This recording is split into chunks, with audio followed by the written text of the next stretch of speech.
The story kicks off with a sad scene where followers of a lady called Master beg her to open her eyes. Her followers look relieved and happy that their master finally responded. The lady is in extreme pain, worrying her follower Enoch, who's never seen her show a single sign of weakness. When Enoch asks where it hurts, she tells him her ears are aching. Then she tells him to stop crying because his voice is annoying and asks where a guy named Kai is. Enoch hesitates, worried Kai will lose it because they took too long to tell him. But she reassures him that finding out earlier would have only exhausted Kai. She knew he'd move mountains to save her, even if it meant getting a dragon's heart. Even though it's far away, she warns Enoch to run if he shows up, knowing his temper all too well. Right on cue, Kai suddenly appears. She's shocked by how fast he arrived from the north, realizing he must have run multiple mages into the ground to get there. She tells everyone to leave the room. Kai enters the room, calling out her name, Grace. He blames her for keeping him away while she's like this, swearing he'll find a way to save her. Grace asks, Kai, did you forget who I am? Who dares cure an illness I couldn't even heal myself? She was Grace Elijah, the young head of the Elijah family, legendary for her god-tier medical skills that saved countless lives. Kai takes her hand, asking why she neglected her own health to this point. Grace smiles, saying she just wanted to see him cry at least once, then admits she's exhausted and wants to rest now. He recalls her past words, asking him not to cause trouble while she's gone. She gives her final words, telling him not to fight and not to get sick. On October 18, 1213, Grace Elijah, known as both a saint and a devil, closed her eyes, bringing an end to her short life. She suddenly wakes up, wondering where she is since she distinctly remembers dying in her bedroom. She finds herself in front of a long staircase, wondering if this is the path to the afterlife. Relieved that the pain is gone, she figures eternal peace is waiting at the top. As she climbs up, a wave of pure peace washes over her. At the top, there's a door in front of her. When she opens it, she hears a girl crying and begging for help. She steps into a bedroom, weirded out by being in a place like this in the afterlife. She wonders why there's a dirty teddy bear sitting there. The girl stands before her crying and begging for help, annoying Grace, who's sick of hearing those exact words her whole life. She remembers spending her entire life treating patients and listening to their pleas. She's completely burned out from constantly sympathizing with everyone's pain and despair. Deciding she just wants to rest, she heads for the door to leave.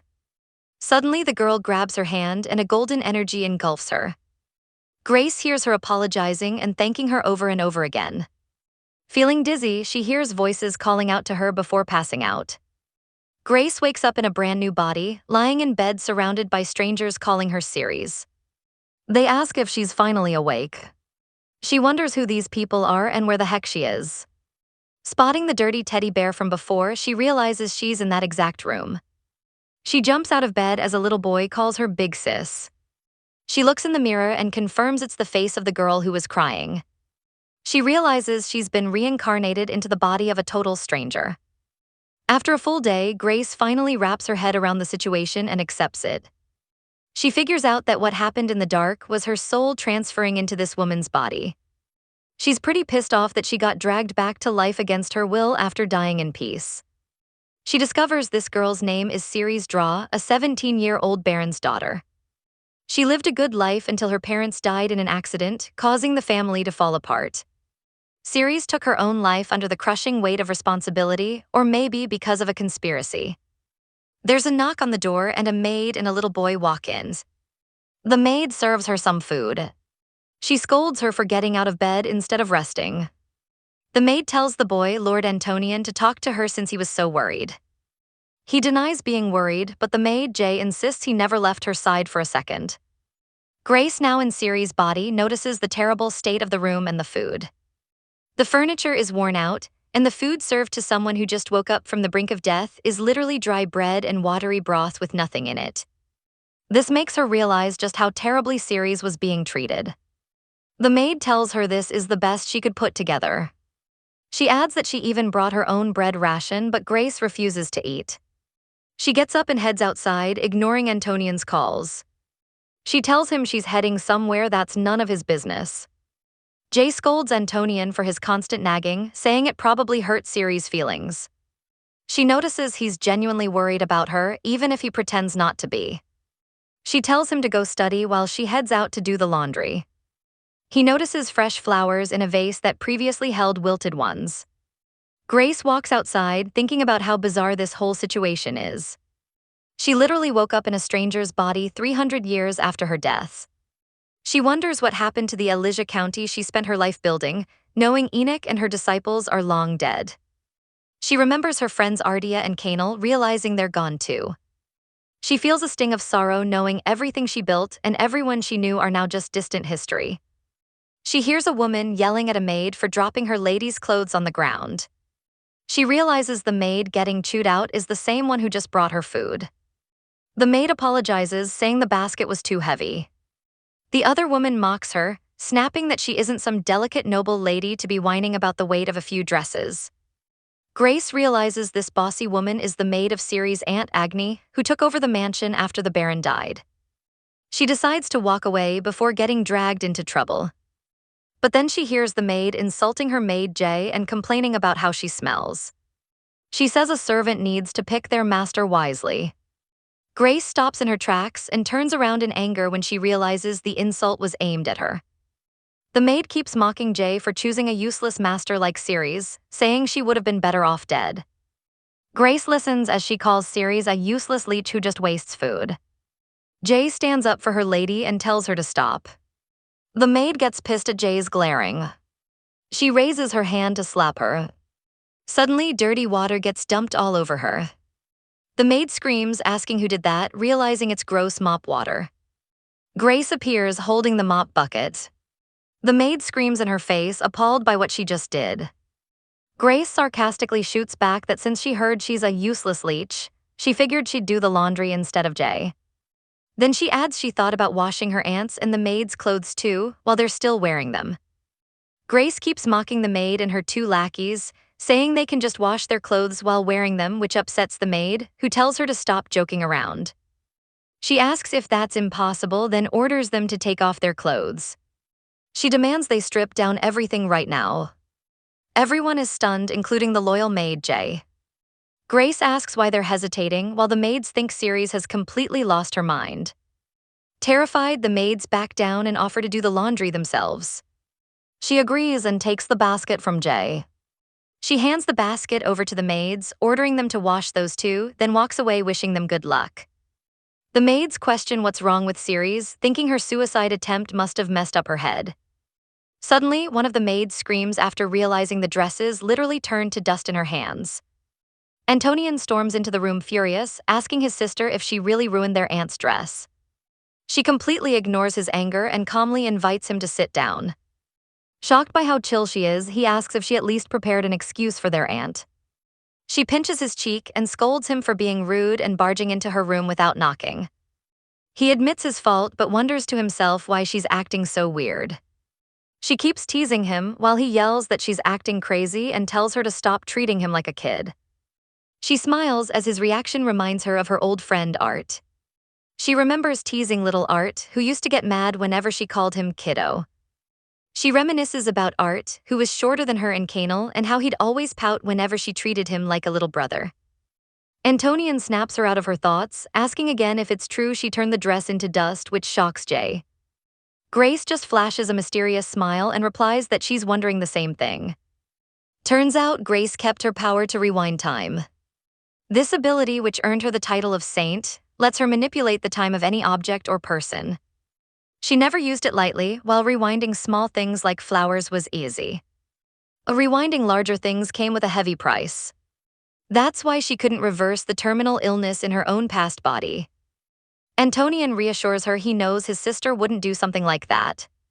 Jay worries about getting scolded, but Grace reassures her. She waits for her aunt's reaction, wondering what her next move will be. Meanwhile, her aunt is fuming in her rooms. She's furious over her precious dress being destroyed. The maids pinned the blame on Ceres, claiming the dress was ruined after she splashed water on it. But she finds it hard to believe that timid Ceres, who wouldn't hurt a fly, could ever pull something like that. She thinks back to how Ceres used to be. She recalls the funeral of Ceres and Antonian's parents and how pitiful the two kids were. Back then, she put on a fake act of sympathy and promised to take care of them. Ever since that day, Agni took full control of the entire household. She would blame Ceres whenever anything went wrong, constantly gaslighting her between scoldings and fake comfort. She successfully broke her into a submissive girl who wouldn't dare look up in front of her. She wonders how that obedient girl could possibly do something like this.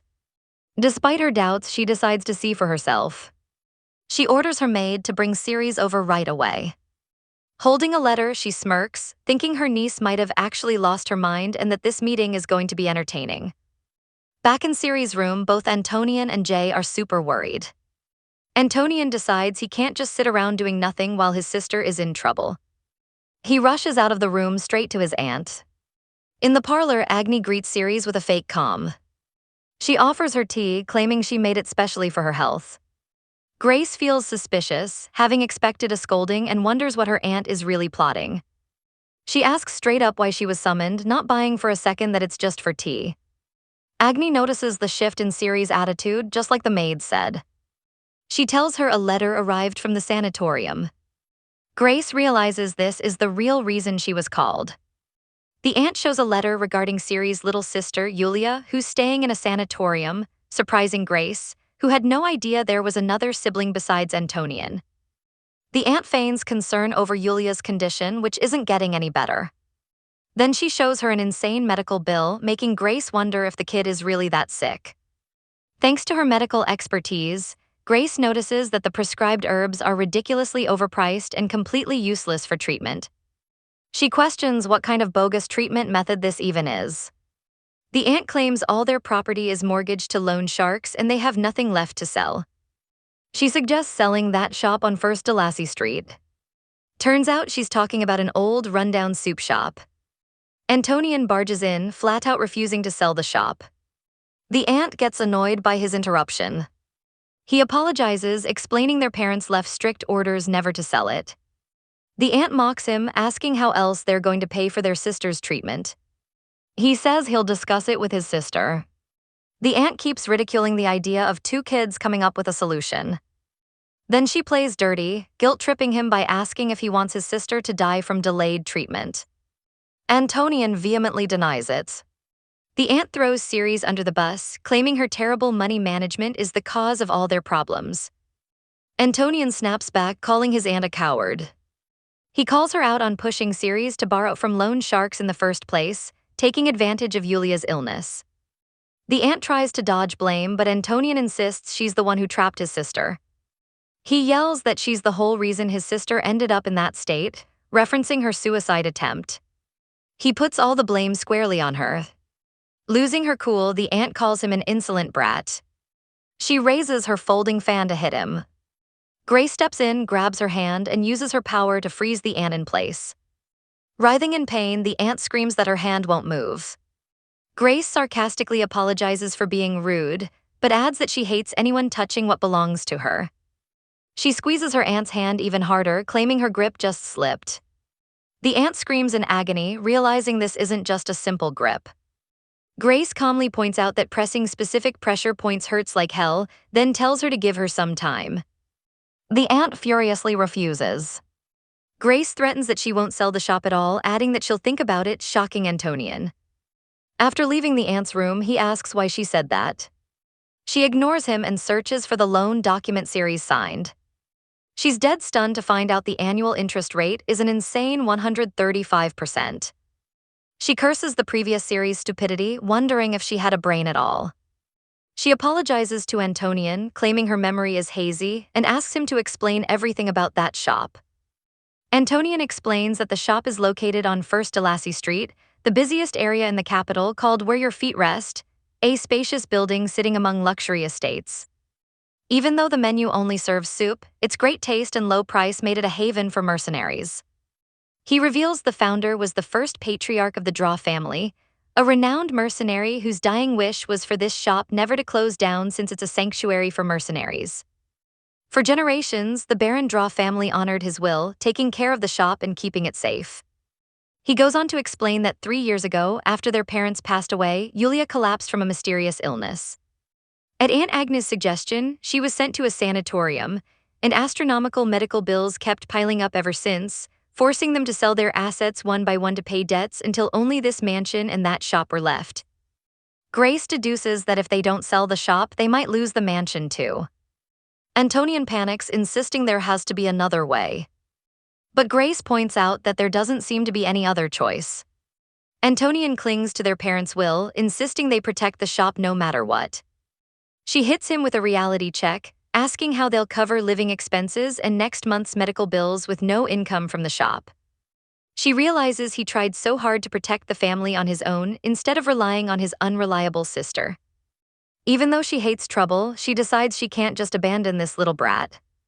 She tells him to stop worrying while he complains about being treated like a kid.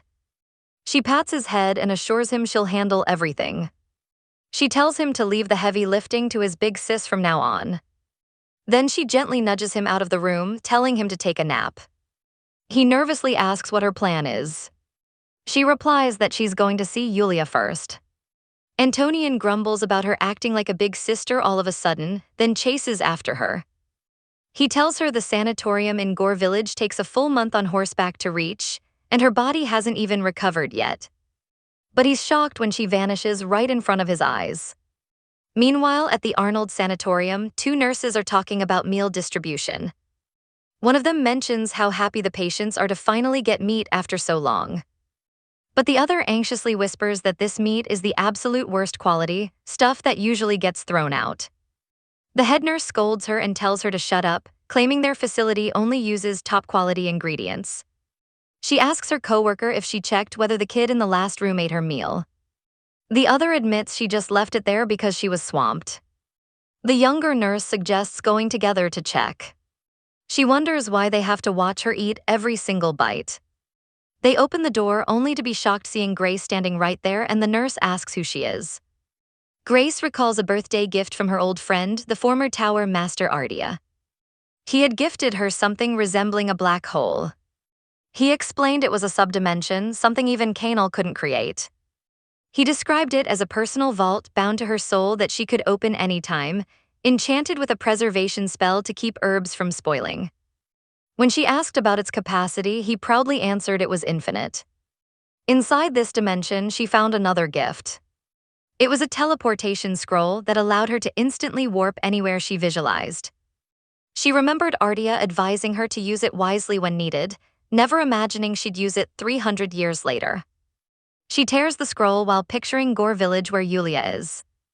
She instantly teleports right beside the bed of a sleeping girl, realizing it's Yulia. She marvels at how Ardia's magic item still works flawlessly after all this time. She notices the soup served to the child and wonders why on earth they'd feed this kind of food to a sick kid. Inspecting it closely, she senses something suspicious about its ingredients. Right then, the two nurses walk in, shocked to see her, and ask who she is. She mutters angrily that they take a fortune in money, yet feed the child pure garbage. When the nurse asks again, she announces that she's her big sister. The sanatorium director, Arnold, shows up, welcoming her as Yulia's guardian and asking about her sudden visit. Then he asks why she's holding the food bowl. She sarcastically replies she's holding onto it just in case someone tries to snatch it away. She declares the bowl is evidence. The director tries to calm her down, explaining that Yulia can only eat soft food. She asks if he wrote the prescription, and he proudly confirms it. She asks him to explain her condition in detail, and he repeats what was told before. Her exact condition is unknown. He adds that she lacks energy, collapses more frequently, and spends most of her time asleep. Grace begins grilling him on the soup ingredients, asking why Elbia leaves were added, to which he hesitantly replies it's to lower a fever. Then she asks about Delia root. She scoffs at his ignorance, asking why Bro's berries were included.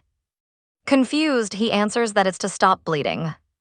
She keeps putting him on blast, explaining that Elcho leaves stop bleeding, while Bro's berries speed up blood circulation, wondering how he could not know such a basic fact. She asks him about the consequences of mixing these herbs together. She insults him, saying she'd love to meet the person who taught medicine to an idiot like him.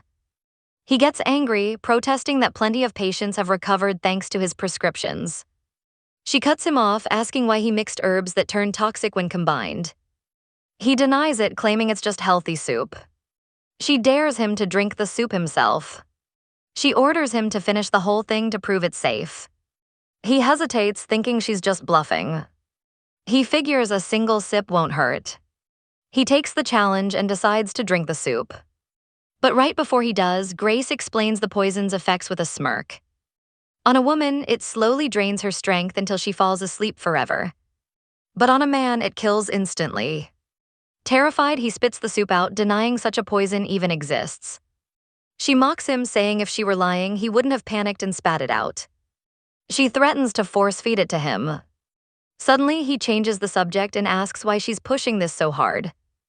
Putting two and two together, she asks about his connection to her aunt. When he denies knowing her, she points to the ring he's wearing. She says she wondered where she'd seen it before, then mentions it matches her aunt's ring perfectly. Flustered, he excuses it as a pure coincidence. She spins an elaborate lie, claiming her aunt's husband already suspects her of cheating. She adds that he even hired an assassin to take out her lover, sending the director into a full panic. She's amazed at how easily he fell for her bluff. She continues her threat, saying she might just take this evidence to the guards. He begs her not to, claiming he knew nothing. She tells him to do as she says, warning him that she's taking Yulia with her. Then she smiles and says, "Before that, let's have a little chat." She visits her Aunt Agni, who wonders why she's there and what the red envelope in her hand is all about. Grace brews some tea using rare herbs she got her hands on and brings it over to her Aunt Agni. She tells her she brought it so they could try it together, though she's not sure if it'll suit her taste. Agni welcomes it since she was planning on having tea anyway, secretly mocking a weak girl like Ceres for cracking under debt collectors' pressure, determined to use this chance to get her to give up the shop. She asks if she thought over her earlier suggestion about selling the shop, mentioning someone's willing to buy it for a good price. Grace suggests they drink their tea first before diving into business. Agni agrees hesitantly, figuring Ceres' rebellious attitude since waking up is proof she's lost her mind, dead set on sweet-talking her into handing over the shop today no matter what. Agni takes a sip and is completely blown away by its unbelievably rich flavor. Grace acts thrilled that she likes it and keeps refilling her cup. Agni gulps it down greedily and asks what kind of herbs were used since it tastes so amazing. Grace shoots back that her aunt should know better than anyone, but Agni denies it, insisting this is her first time ever tasting such tea. Grace tells her she'll get it once she sees the proof, mentioning how much effort it took to get and pulls out a small vial. Agni freezes in shock, instantly recognizing the vial as the exact one she gave to Arnold.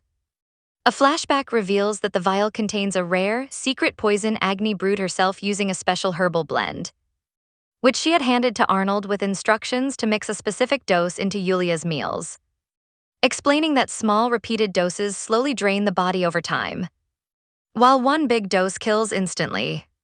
Back in the present, Agni suddenly starts violently gagging and throwing up. Grace fakes concern, asking why she's suddenly throwing up like that.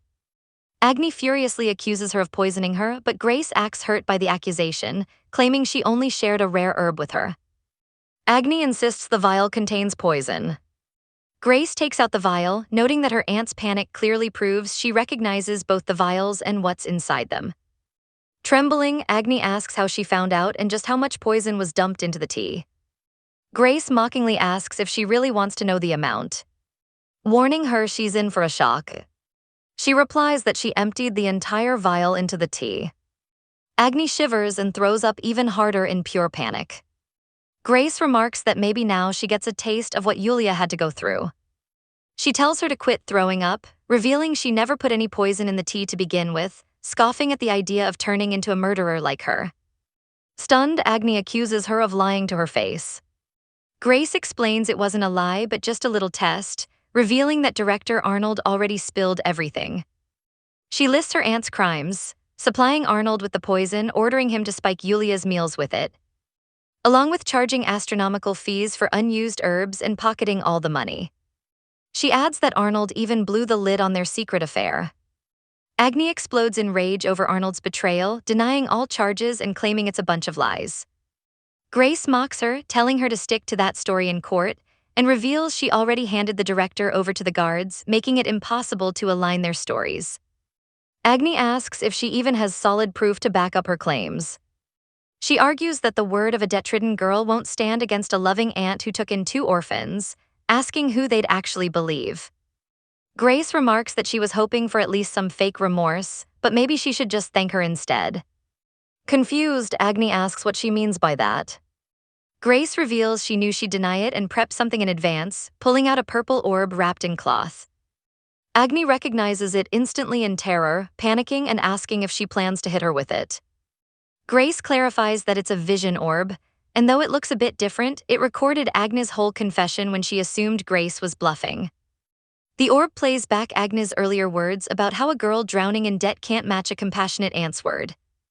So she screams in panic, asking when she hid it. Appalled that a worthless piece of trash like Grace dared to trick her. Grace warns scumbags like her never to lay a finger on her brother again. She orders her to pack up and leave the house immediately while she's still asking nicely.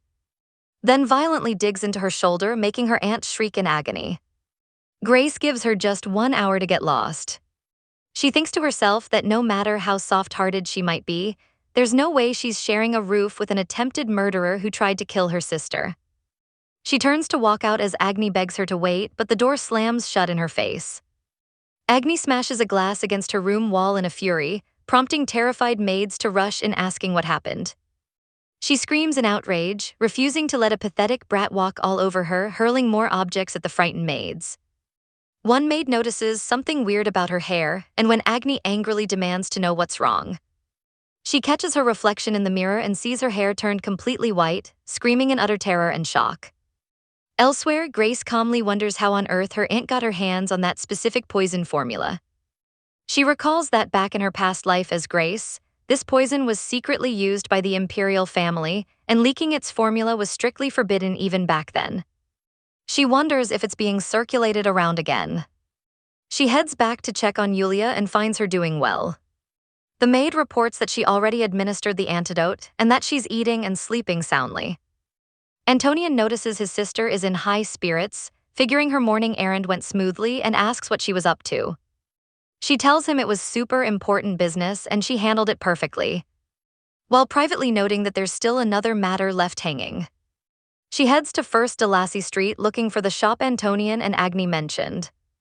She notices its exterior looks surprisingly ordinary and wonders what it's like inside before stepping in.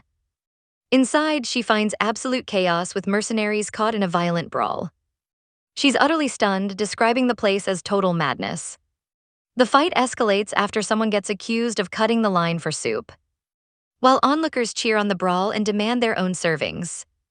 Behind the counter, the exhausted shopkeeper, Mark, breaks down, remembering how long he endured out of loyalty to the late Baron who took him in when he was homeless, and his dying wish to make G. Valmer a famous restaurant, admitting he's reached his limit and fears dying before fulfilling that wish. Mid-chaos, a flying plate strikes one of the brawlers. So Mark groans at the madness and looks up, locking eyes with Grace and recognizing her on the spot. While she marvels at the crazy distance the thrown plate just traveled. He asks in disbelief if she's Lady Ceres, surprising her that he knows her, and introduces himself as Mark, the manager, reminding her of their meeting once during her childhood. She tells him that in that case, he knows very well why this place looks like a complete dump. He apologizes, explaining that rough mercenaries frequent the place, causing brawls on a daily basis. She asks him to hand over the tray in his hand, which he does while wondering why she suddenly needs it. She hurls it with all her might at a mercenary boasting about his win, knocking him out cold in one shot. Everyone gasps in shock, wondering where that insane strength came from given how skinny she is, and how she managed to do that with just a serving tray. She calmly tells Mark to bring a pen and paper, and he nervously complies. She writes down a 1-week ban from the shop and slaps the note right onto the unconscious mercenary's forehead. Anyone who reads the paper is left dumbfounded. Another mercenary steps up to challenge her, barking about how she dares try to boss them around. Mark starts explaining who she is, but she cuts in with a smirk, announcing that she's the new owner of this shop. Back home, Antonian anxiously awaits his sister's return, terrified she might decide to sell the shop. The maid reassures him that once Grace sees the place in person, she'll drop any idea of selling it, but he denies being worried. Grace walks in, and Antonian eagerly asks about her impression of the shop, only for her to mischievously tease him, asking if he thinks they really should sell it after all, leaving him totally stressed out. Grace reassures Antonian and the maid that she put the decision to sell the shop on hold for now. She explains that she noticed the shop has a solid customer base, so if managed right, it could pull in serious profits, declaring that she's going to tear the place down and rebuild it from scratch starting tomorrow. The scene cuts to the magic tower in the Devrika Empire, where a man in a red robe is sneaking around. An older white-haired man stops him, addressing him as Lord Kyan, and sarcastically asks if he's planning to go slack off and leave all these documents behind. Kyan laughs, admitting he got busted. His assistant insists he get back to the magic tower immediately. Kyan tells him to stop yelling, whining that he's gonna go deaf. He complains that he finally stepped outside after cooping up doing research for so long, but his assistant calls him out, saying he sneaked out yesterday too. He promises he'll work as soon as they get back, but the assistant demands he return right now. He reluctantly agrees, grumbling that his assistant's endless nagging is getting out of hand. Right then he bumps into Grace, who's walking down the street and apologizes to her. He gets a strange vibe, sensing she possesses a massive mana aura, and asks her to hold on so they can talk. She completely ignores him and keeps walking, while his assistant chews him out for trying to hit on random strangers in the street. Kyan brushes off the scolding, captivated by the woman who radiated such insane magical power. Grace steps into a magic tool shop. The owner greets her but immediately looks annoyed. He thinks to himself that he was hoping for a mage customer, wondering why she's wearing such shabby clothes. She asks if he buys magic ingredients, revealing a box and asking if he deals in mana stones. He agrees to check out the goods first. His jaw drops when he sees what's inside the box, realizing it's a special attribute mana stone. He wonders how a young girl got her hands on something this crazy expensive. He decides to test how much she actually knows about mana stone values. He offers her 200 gold coins for the stone. Seeing her stay quiet, he assumes she thinks it's a high price, generously offering to throw in another 30 gold coins. As she stays silent, he bumps the offer to 300, then 400 gold coins, raising Grace's suspicions since she only came to check market rates. She figures she better take her business elsewhere and tells him she'll come back later. Suddenly, Kyan, who is watching everything, steps in and mocks the owner's pathetic lowball offer, pointing out that this is a rare ice attribute mana stone. Grace recognizes him as the guy she bumped into on the street earlier. Kyan explains that standard high-purity mana stones start at 5,000 gold coins minimum. He adds that for a special mana stone with this kind of attribute, she can basically name her price. The owner tries to make excuses for his lowball offer, claiming unique stones only fetch their real value with the right buyer and that she won't find a better deal anywhere else. Grace decides to leave and look somewhere else. Kyan stops her, asking if she'd sell the mana stone to him instead. He tells her he's been desperately searching for an ice mana stone and will pay whatever amount she asks for, leaving her stunned. She realizes that with that kind of cash, she could clear all her debts without even having to remodel the shop. But then remembers this stone was a personal gift from her old friend, Kanal, who hunted a monster in the snowy mountains to get it. She recalls telling him to give it to the mage Ardia since it'd be way more useful to her. But he stubbornly refused, threatening to chuck it away if she didn't accept it. In the end, she gave in and took the gift from him. Snapping back to reality, Grace tells Kyan she'll think about selling it, to which he replies that's totally fine. As she leaves the shop, he dashes out after her and asks his assistant which way she went. The assistant points in her direction, while Kyan wonders why she's in such a rush. He ponders how ice mana stones vanished entirely ever since Grand Duke Perseus sealed off the north, wondering how on earth that woman got one. He decides he has to follow her, but his assistant stops him, announcing an urgent letter arrived from the Crown Prince.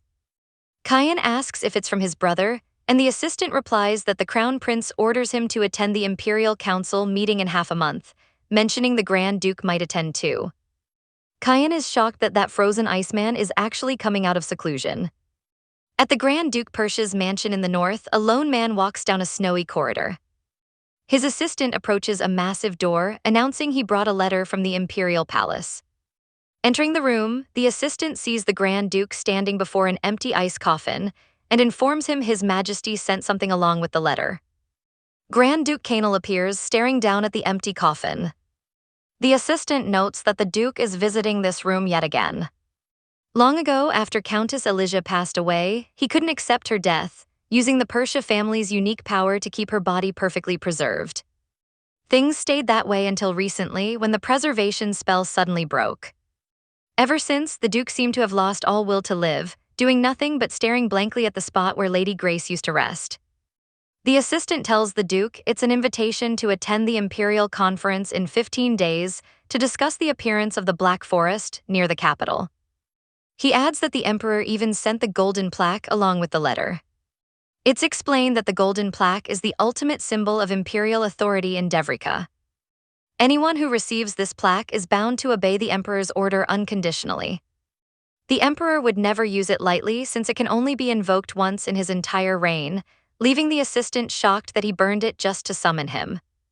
The assistant asks what they should do.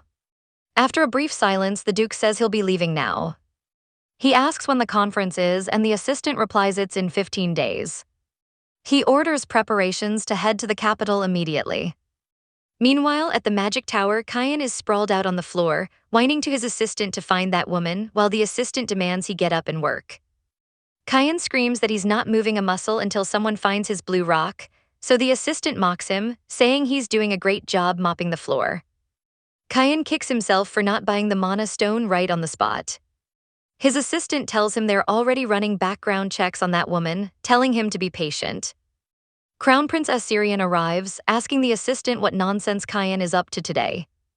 The Crown Prince confronts Kyan, asking if he brushed off the report on the Black Forest near the capital, but Kyan claims he never got it. The assistant reminds him he reported it exactly a week ago, making the Crown Prince sigh and call his brother out by name. He tells him imperial citizens are in total panic over the Black Forest, and this is no time for his childish temper tantrums. The Black Forest is explained as an irregular anomaly where black trees suddenly sprout, sealing off an area that no one can escape until every single monster inside is wiped out. Every time one pops up, massive casualties are inevitable. While they usually show up in isolated areas, one just formed right next to the capital, putting everyone in danger. The Crown Prince scolds him for slacking on creating an early warning device for the Black Forest, but Kyan retorts that he'd finish it way faster if they just found his blue rock. The assistant explains to the Crown Prince that Kyan is talking about the ice attribute mana stone he saw at the magic shop.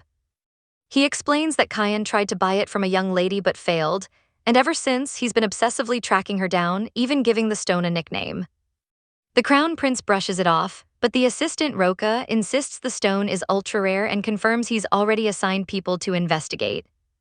The Crown Prince trusts Roka to track it down and strictly orders Kyan to finish the alarm system ASAP.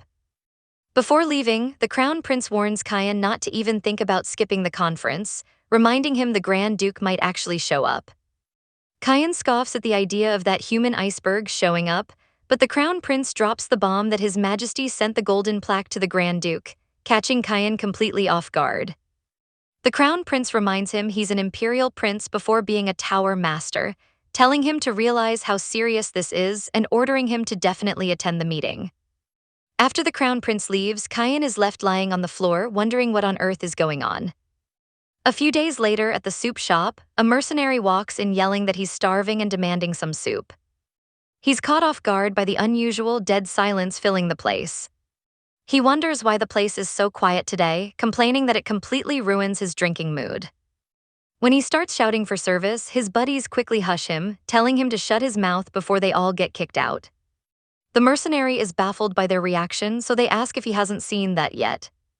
He looks at the tavern rules sign on the wall, stating, 3-day ban for causing trouble, 1-week ban for fighting, and if a ban is violated, the offender's entire mercenary guild gets banned for a whole week.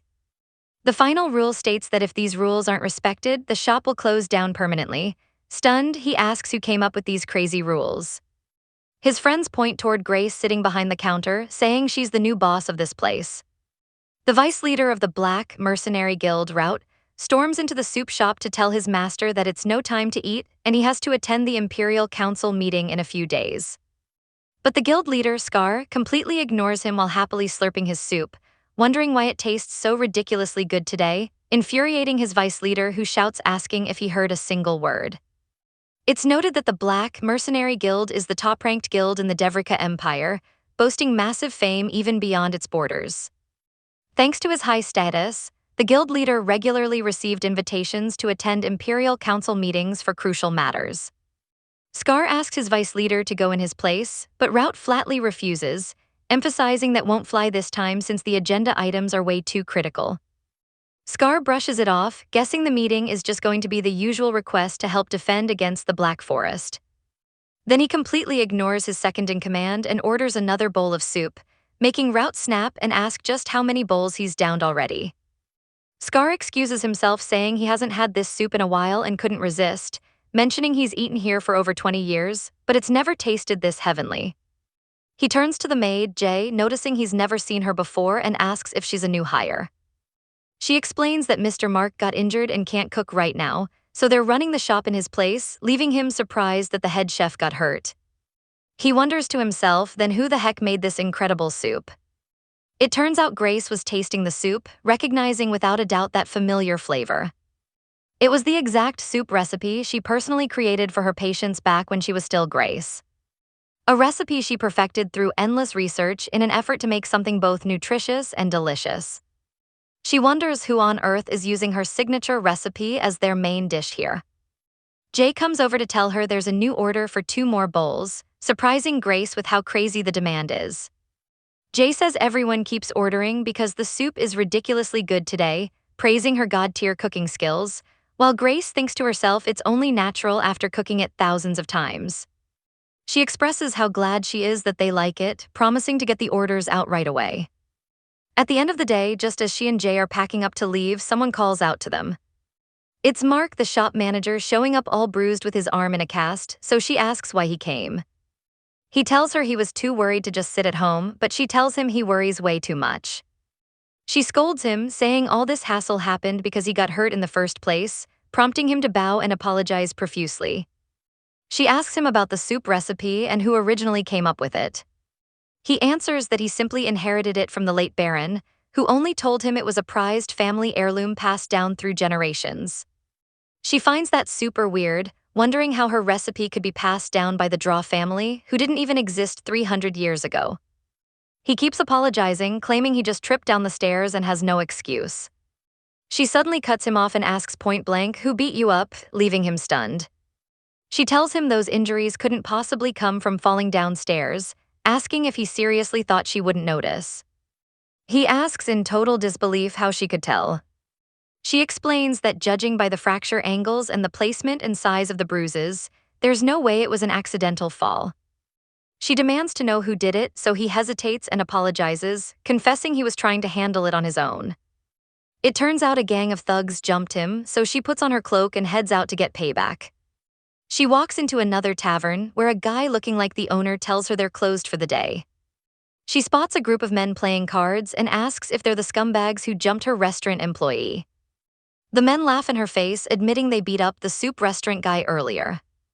She mocks them, saying if they wanted trouble, they should have brought it to the restaurant instead of cowardly jumping him from behind.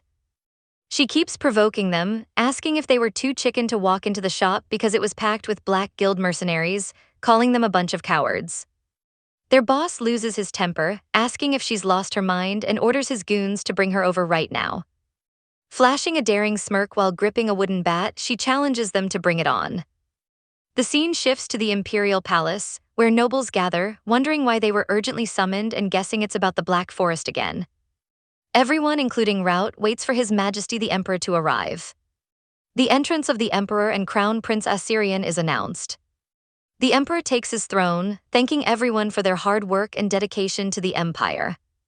He notes with regret that Grand Duke Canal Persia didn't show up just as he expected. He reflects that the Duke isolated himself and sealed the North for 300 years, to the point that even the previous Emperor never saw his face. He wonders if even the golden plaque he sent as a last resort was useless.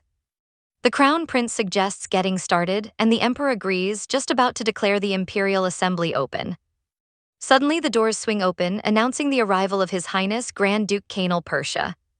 The Emperor is completely shocked to see that the Grand Duke of Persia actually came. He thinks that the Duke looks exactly like his father described back when he was Crown Prince, never imagining that 300-year wall of ice would ever break. The Emperor smiles and thanks him for coming. He officially opens the meeting, explaining that the reason they've been summoned is the Black Forest, which previously only appeared in remote areas, but recently started manifesting near the capital, causing escalating casualties among the citizens. He announces his plan to rebuild the capital's defense grid to protect the Empire's people. To that end, he asks Grand Duke Persia to stay in the capital for a while to help set up the defense system, explaining this is why he sent the golden plaque. After a moment of silence, Kanal agrees, earning the Emperor's gratitude. The meeting moves on to discuss other agenda topics. Once the assembly wraps up, Kanal leaves the hall. Rout breathes a sigh of relief, remarking that just sharing a room with that icy Grand Duke drained every drop of his energy. He wonders why his boss ran off, recalling he went to eat soup, and considers the Duke's appearance completely unexpected. He thinks it's wild that the Duke accepted the Emperor's request, especially since the Persia Duchy declared independence long ago and could have easily refused. He decides he needs to hurry up and report this development to his master. As he rushes out, he bumps into someone and is annoyed that the guy didn't even bother to apologize. He turns to see who it is, spotting a man sprinting down the hallway. The man named Creel catches up to the Grand Duke, but Kanal's guards stop him and demand his identity first. He introduces himself as Creel Elijah, head of the Elijah family. Kanal stops dead in his tracks upon hearing Elijah, instantly thinking of Grace. Creel says he heard the Duke had deep ties with their family and begs for a moment to talk before he leaves. Kanal coldly rejects him, leaving Creel shocked. He tries to stop him, but Kanal walks away without looking back. He stands there stunned, wondering how the Duke could just blow him off like that. Kanal's assistant asks if something bothered him. Kanal replies that the guy's demeanor was utterly vulgar, saying there's no way someone like him could truly head the Elijah family.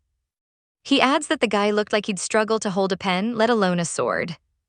The assistant points out that the Elijah family are masters of the healing arts, so they probably can't use swords, but Kanal tells him he knows nothing.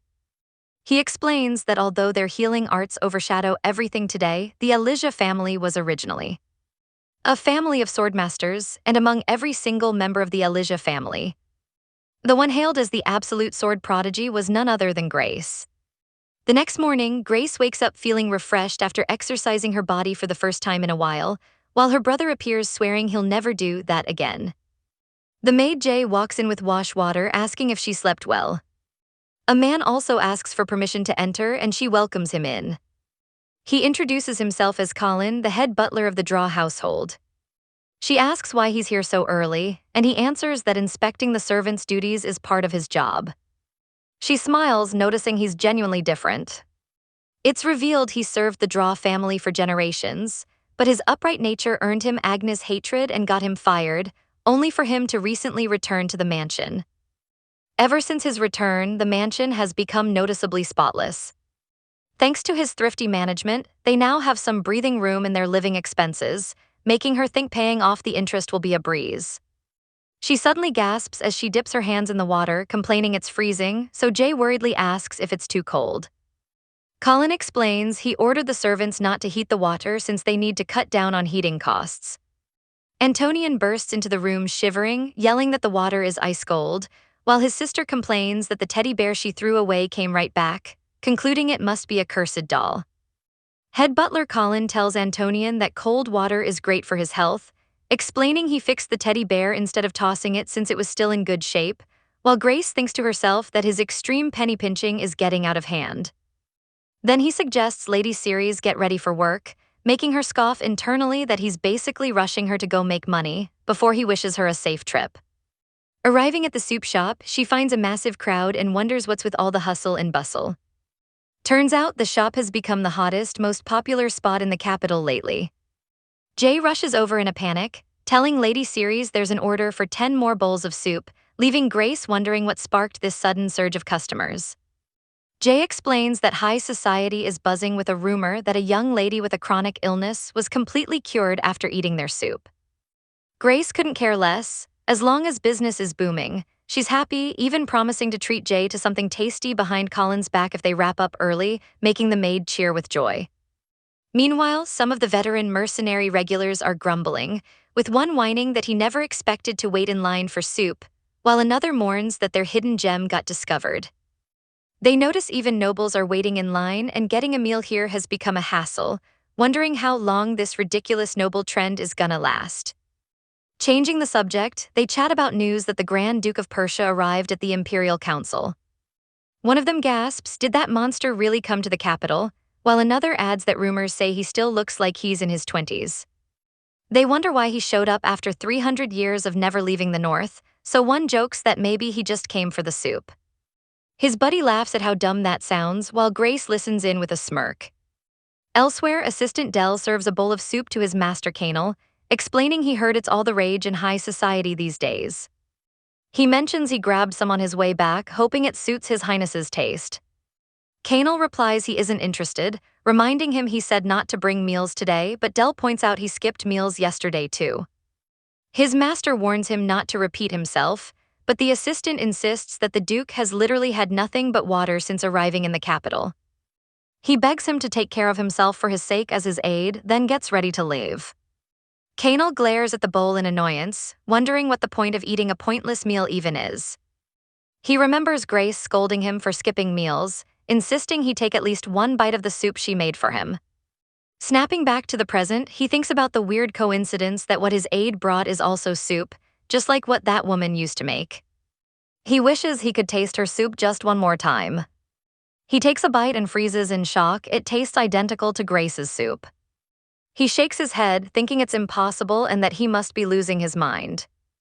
The assistant knocks and enters, announcing a report from the north has arrived. But he stops in disbelief when he sees His Highness totally cleared his bowl. He remarks that the soup must have hit the spot, but Canel plays it off, claiming he was just a bit hungry, nothing more. The assistant smiles to himself, thrilled the Duke ate well, and resolves to definitely hit that shop up again. Just as he's about to head out, his master stops him. Canel asks where he bought that soup. He says it's from a small soup shop on First Delassie Street, and asks if he wants him to bring some for breakfast tomorrow. Canel tells him not to bother and dismisses him, then repeats the street name to himself. Over at the Magic Tower, a weird alarm built by Kyan screeches loudly, sending Crown Prince Assyrian rushing in to see what's up, only to find him holding a goofy-looking toy. Kyan proudly presents his special Black Forest alarm, explaining it lets out a savage monster roar you could hear even in your deepest sleep, adding he made the design cute so it doubles as home decor. He brags that you can pick between 3 different monster sounds. The Crown Prince grabs him in a rage, yelling that anyone's legs would give out from the noise before they could even run, to which the mage jokes that it's great for waking you right up. The two brothers bicker, with Kyan whining that the Crown Prince doesn't appreciate his hard work after pulling an all-nighter, so the Crown Prince kicks him out to go sleep, but Kyan threatens to help him sleep forever. Roka, Kyan's aide, walks in apologizing for interrupting their bonding time. The Tower Master asks what he wants, and Roka tells him the news he's been waiting for is finally in. The aide reveals they tracked down the owner of the Ice Mana Stone, shocking his master. Eagerly asking where she is, Roka says it's a soup shop on First Delassie Street, and Kyan immediately gets ready to dash out. The Crown Prince halts him, reminding him he's still right in the middle of presenting the alarm. Kyan ignores his brother, promising to be right back while thinking, "Wait for me, my blue rock." The Crown Prince fumes, wondering who put these crazy ideas into his idiot brother's head. Meanwhile at the market, Grace's ears tingle as Yulia calls out to her. Her big sister asks if she's picked out a doll, but the little girl shows her a book, saying she wants to buy this instead. Grace recalls how Yulia threw a fit because she hated the teddy bear Colin repaired, which is why she took her out, thinking kids are so fickle. She asks about the book, and Yulia shows her a title called Magic Isn't Hard. The little girl asks if she doesn't know it, explaining it's written by Tower Master Kyan, and Grace recognizes the name. The kid explains Prince Kyan is the greatest mage in the Empire and the youngest Tower Master ever. She mentions all her friends have it, not because learning magic is popular, but because the prince is super handsome. She shows the author's picture on the cover and asks what she thinks. Grace looks at the picture and realizes his face looks crazy familiar. She agrees to buy the book, telling Yulia to keep it a secret from Colin, and her little sister happily agrees. The little girl rushes forward excitedly to read it, so Grace warns her she's gonna trip. Sure enough, Yulia trips. But right before hitting the ground, a magic barrier bubble envelops and protects her, as Kyan suddenly appears. Checking if the little girl is okay, Yulia excitedly tells her sister that she just flew. The mage hands the book back, advising her to be more careful, and she thanks him. Yulia gasps, pointing out that the guy's face is an exact match for the book cover. Grace immediately remembers he's the guy she met back at the magic shop. Kyan flashes a triumphant grin, declaring he finally found her, the owner of the Blue Rock. Sitting with her at the soup shop, he tells her if money is what she wants, he'll pay whatever price she names for the ice magic stone. She calmly tells him she actually lost it. Kyan slams the table in utter shock, shouting, "You lost Blue Eye," while she calmly nods. He demands she talk some sense, reminding her how insanely valuable the stone is, but she retorts that doesn't change the fact that it's gone. She tells him to stop wasting his time and head back, and as she walks away, he calls after her. She thinks to herself that she lied without even thinking. She doesn't need the stone and could easily sell it, but she just can't bring herself to sell it because she still remembers Kanal's expression when he gave it to her. Kyan is annoyed, convinced she's lying about losing the stone, vowing he will definitely find it. Days later, Jay asks Grace what they should do, pointing out that that customer has been sitting there for 6 hours straight again. Kyan casually orders another bowl of soup. Grace confronts him, asking why he keeps showing up and making a scene, and whether the magic tower is really that empty, but he replies that he has to show this level of dedication to get Blue Eye. She repeats that she lost it and threatens him, but he doesn't buy it for a second. He points out the house rules don't set a time limit on seating, declaring he'll stay put until she sells him Blue Eye. She coldly tells him to do whatever he wants, and he happily replies that he'll wait for his soup then. While waiting, Yulia surprises him by calling out, "Mr. Magic Tower Master," making him chuckle at the title Mr. She asks what he's doing here, and realizing she's the owner's little sister whom he saved, he figures this is a great shot to score some brownie points with her big sis. He sweetly introduces himself as her big bro Tower Master and asks if she's enjoying his book. She completely blindsides him with her blunt reply that his book is totally boring. She keeps roasting him, saying it's full of wordy bragging and that all her friends only bought it to stare at his handsome face, making him beg her to stop. Then she surprises him again by asking for an autograph, so he asks in confusion if she didn't just call it boring. She innocently answers that her big sis told her if she gets his autograph, she can sell it for big bucks later, leaving him horrified and screaming that they are truly terrifying sisters. Right then, Kanal's aide, Dell, arrives and asks Grace for a takeout order of soup. She recognizes him, finding it surprising since nobles usually never return after their first visit. He asks if he can get another bowl to go just like last time. She remarks that the soup must have really suited his taste, surprising him that she remembered him. She explains that most customers dine in, so it's rare for someone to order takeout like him. Dell clarifies the soup isn't for him, but for his master who tends to skip meals, yet totally polished off the bowl from here. Grace guesses his master must be a picky eater, but he denies it, hesitating to finish his sentence. Assistant Dell explains that his master is the type to get so absorbed in work that he barely eats or sleeps, which worries him sick. He apologizes for rambling, but Grace reassures him, saying it sounds like he works really hard supporting him. Thinking over the fatigue and insomnia, she realizes there's an herb that can help with that. A moment later, she returns with a packed bowl, apologizing for the wait and explaining she added an extra ingredient. She explains it's no big deal, but since he mentioned his master suffers from insomnia, she threw in a bit of sleep aid herb she had on hand, assuring him it's nothing weird. Dell is thoroughly impressed, noting she must have deep pharmaceutical knowledge and thanks her for her thoughtfulness. Grace thinks to herself that thinking about him made her do something she normally wouldn't. In a flashback, she used to urge Kanal to stop working and eat, telling him she added soothing sleep herbs. She would refuse to leave until he ate, pleading with him to look after himself, even threatening never to see him again if he didn't eat. In the end, he'd always give in and eats. Back in the present, she smiles, hoping it'll help him.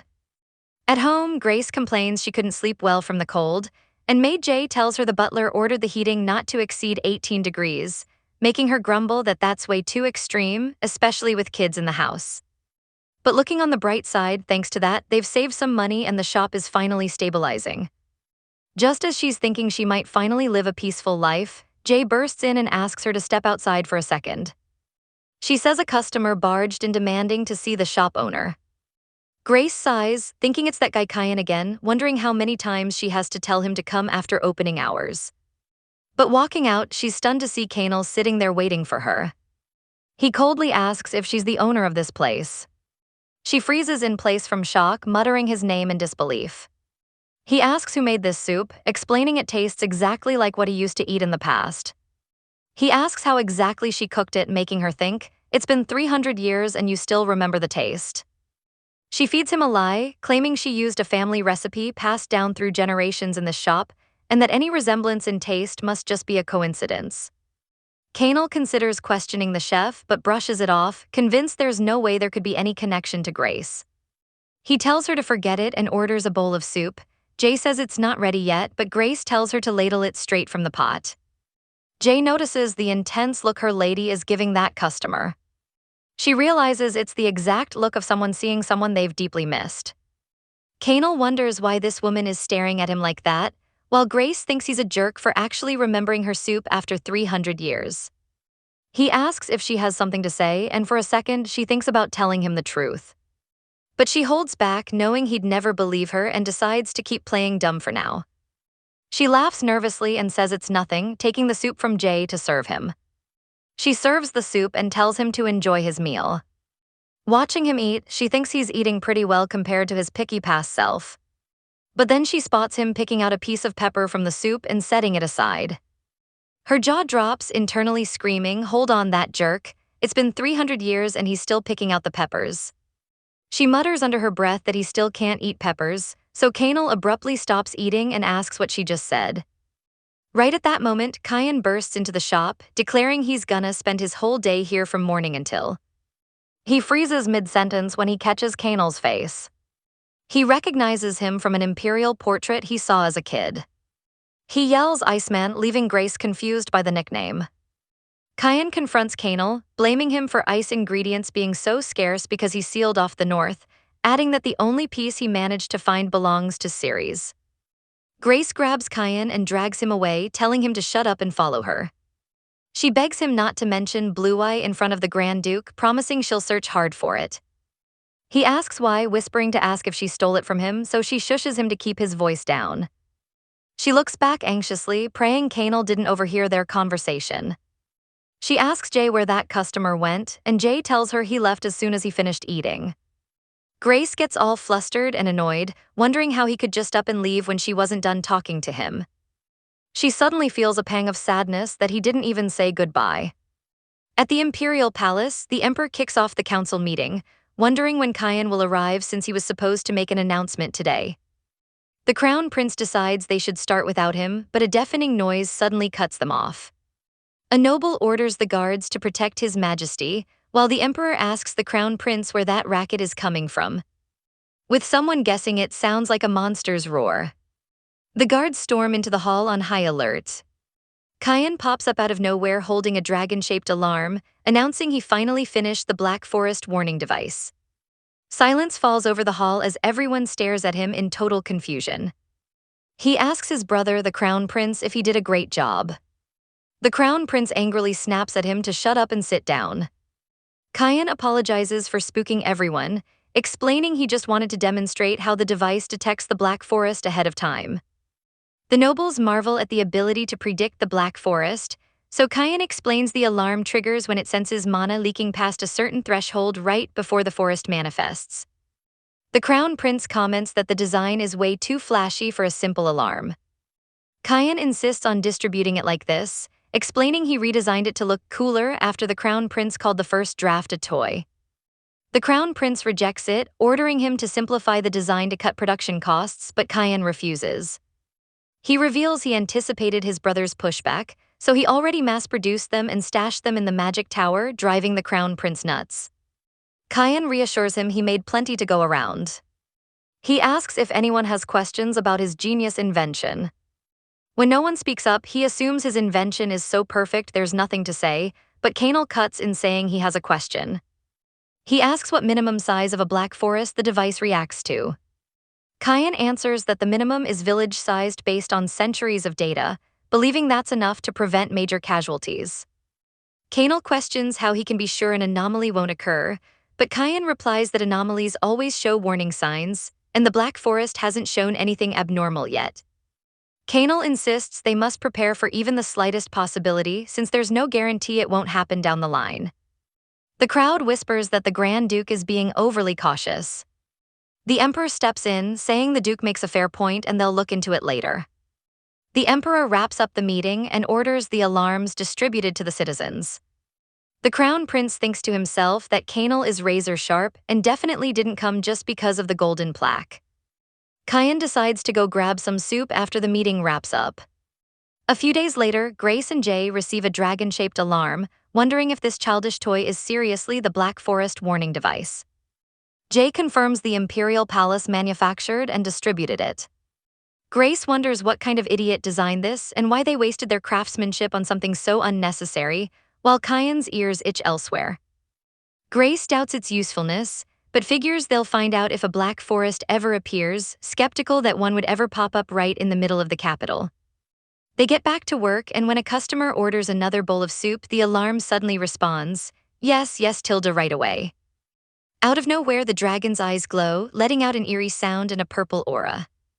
A customer asks where that noise is coming from, yelling to turn it off. Jay thinks the noise is coming from the alarm and that it might be busted, but Grace solemnly denies it. A customer looks out the window, seeing darkness fall and black thorns spreading everywhere. He screams that it's the Black Forest, sending everyone fleeing in sheer panic. Jay urges Grace to run too, so Grace tells her to follow the crowd and get somewhere safe. She asks where she's going. Grabbing a sword, Grace says she's going to save the scumbags who skipped out on their tab. Outside, Kyan flees with the crowd, wondering why the Black Forest popped up in this exact spot and worrying about that woman's safety. He rushes back to the shop, calling out to the owner to check if she's all right. Spotting the maid helping evacuate people, he asks where the boss is. The maid tells Kyan that the shop owner went straight into the Black Forest, leaving him dumbfounded. He angrily wonders if that woman has completely lost her marbles. He rushes into the forest, telling the maid to get out immediately and that he'll drag the owner back himself, leaving her amazed that he's a mage. Entering the forest, he calls out to see if anyone's there, spotting a couple running for help. The woman collapses to the ground, her husband screaming her name. Monsters surround the woman as she shrieks in terror. Kyan casts a fire spell, instantly incinerating the monsters. The man checks on his wife and they both thank him for saving their lives. Brushing off their gratitude, he asks if they've seen a young blonde woman nearby. They tell him they were the only ones there, so he orders them to run back the way he came, assuring them he'll put up a barrier to keep them safe. He runs deeper into the forest, wondering where she could be and worrying she might be hunted down by monsters. Meanwhile, Grace is in the middle of a total massacre, effortlessly slicing through monsters with insane skill. She recalls entering the Black Forest countless times as the head of the Elijah family and the Empire's sword, knowing there are only two ways to clear it. Option 1, slaughter every single monster inside. Option 2, take down the boss of the Black Forest. She easily slays a wolf-type monster, mocking how many of its ancestors she's already sent to the afterlife. She scouts for the boss and tracks it down in no time. Spotting it, a giant lion-like beast, she calls it a pig. She dares it to attack, snapping that she told it to stop stuffing its face. The beast lunges at her and the battle begins. Meanwhile, Kanal gets a report that the Black Forest manifested in the bustling streets of the capital, and the guards have already deployed. His aide informs him it covers about half the street and isn't massive. Kanal assumes the guards can handle it, asking for the exact location. His eyes widen in shock when his aide says it's on First Delassie Street. The aide reassures him there's no major cause for alarm since the guards moved quickly. Just as the aide turns to leave, he halts him. He announces that he needs to head to the Black Forest site personally. In the forest, Grace stands over the slain boss's corpse, thinking in disappointment that she was hoping to show off her skills after such a long time. But the fight wasn't even enough to count as a warm-up. Once the forest fades away, Crown Prince Assyrian arrives at the scene, asking for a status update. He asks his deputy how on earth no one knows who took down the boss. The deputy explains that when the guards arrived, all they found was the boss's corpse and a single sword stuck in the ground. The Crown Prince deduces the culprit must be insanely skilled, wondering who they could be. He asks if there are any other traces right as Grand Duke Canal arrives. The Crown Prince asks why he came, and he answers that he came after receiving the report. Looking at the boss's body and the planted sword, he asks if it's true no one saw who eliminated it.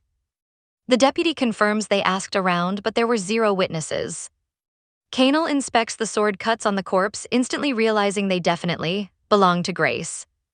At the shop, Mark and Jay wait anxiously, wondering why their lady hasn't returned yet and praying nothing bad happened to her. Both blame themselves for what went down. Grace walks back in, asking why they have such gloomy faces.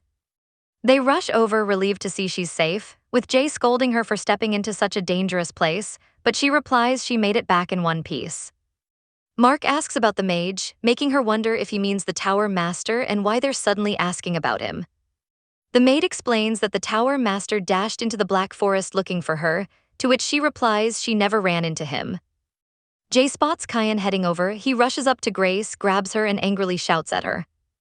He asks if she even knows how deadly the Black Forest is and why she went in alone, and when she starts talking about the customers, he assumes she's in pain and worriedly asks if she's hurt.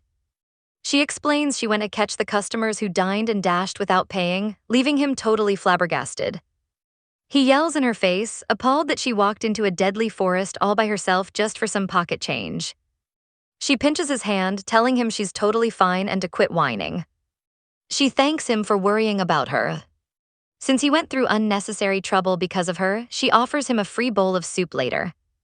He declines the offer, claiming it was no trouble at all, amazed by how chill she is after walking out of a forest everyone else fled in sheer terror.